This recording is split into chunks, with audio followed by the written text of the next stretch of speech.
चली गई। और आपके लिए तो एक आदमी मरा है साहब, मेरे घर की तो रोटियां ही चले गई, मेरे घर की तो रोटियां ही चले गई। रक्षा ही ऐसा विधान है, हर किसी की हितों की रक्षा ही ऐसा विधान है, सबको जोड़कर रखे ऐसा भारत का संविधान है, सबको जोड़कर रखे ऐसा भारत का संविधान है। आदरणीय प्रधानाचार्य जी, माननीय शिक्षकगण और मेरे प्यारे साथियों, आज का यह पावन दिन हर भारतीय के लिए गर्व व जोश का प्रतीक है।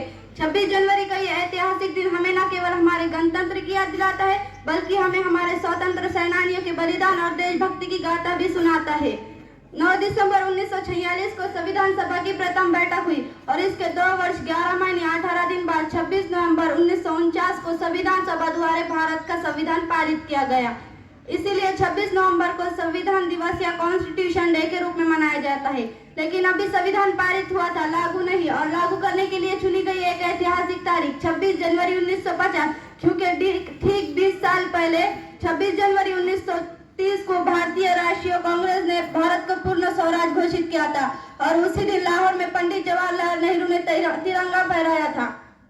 ये संविधान कितनी मेहनत और परिश्रम से बना है, ये संविधान कितनी मेहनत और परिश्रम से बना है। इसे बनाने में 2 वर्ष 11 माह 18 दिन लगा है, इसे बनाने में 2 वर्ष 11 माह 18 दिन लगा है।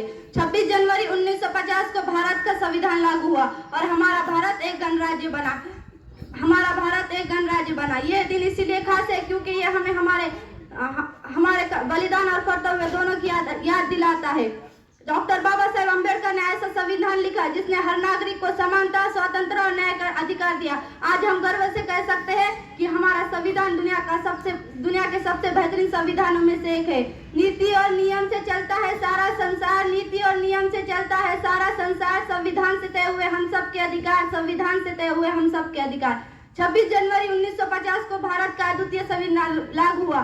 संविधान तो लागू हो गया था, पर यह भारत अब भी जहन में होनी शेष थी कि भारत की गौरव गाथा बार बार दोहरानी है। प्यारा भारत देश हमारा, हम सब हिंदुस्तानी है। प्यारा भारत देश हमारा, हम सब हिंदुस्तानी है। परंतु अभी भी भारत के सामने ऐसी विषम परिस्थितियां थी जो मानव के सपनों को खंडित कर देती है और तब मन में बस यही भाव जागने लगता है कि सोचा था अपने देश को खुशियों से सजाएंगे, समता और सद्गुणों से भारत में बहारें लाएंगे।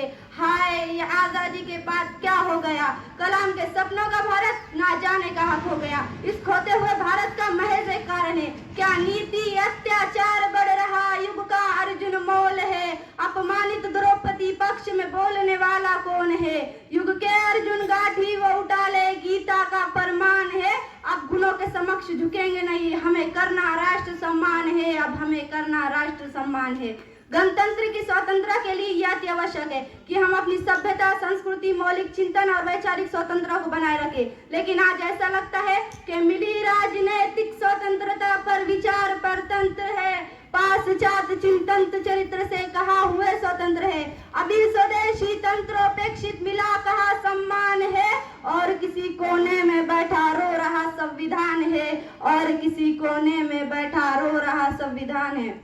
इस रोते हुए संविधान को प्रबल, सशक्त, सफल और प्रभावशाली बनाने का अधिकार अगर किसी को है तो सिर्फ और सिर्फ हम देशवासियों को। और जिस दिन हम ऐसा करने में सफल हो पाएंगे उस दिन देश का बच्चा पदलिप्सा और अर्थ सम्मोहन त्याग कर आदित्यों को गले लगाने लगेगा और एक ऐसे राष्ट्र का निर्माण हो जाएगा जो निर्भय, निष्पक्ष और निष्कलंक होगा। और हम ये कहने में पूर्ण तरह सक्षम हो पाएंगे कि कभी तिरंगे की छाया को शत्रु नहीं छू पाएगा।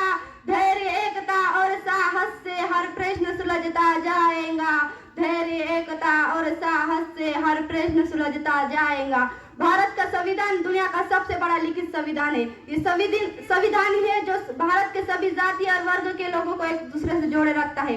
अंत में मैं बस इतना ही कहना चाहूंगी, आजाद भारत की तस्वीर लिख डाली, त्याग बलिदान संपन्न लिख डाला।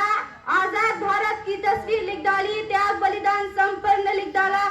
चिंतन चेतना चुनौतियों की चौखट पर वे स्वतंत्र भारत का संविधान लिख डाला। चिंतन चेतना चुनौतियों की चौखट पर वे स्वतंत्र भारत का संविधान लिख डाला। Thank you. जय हिंद, जय भारत।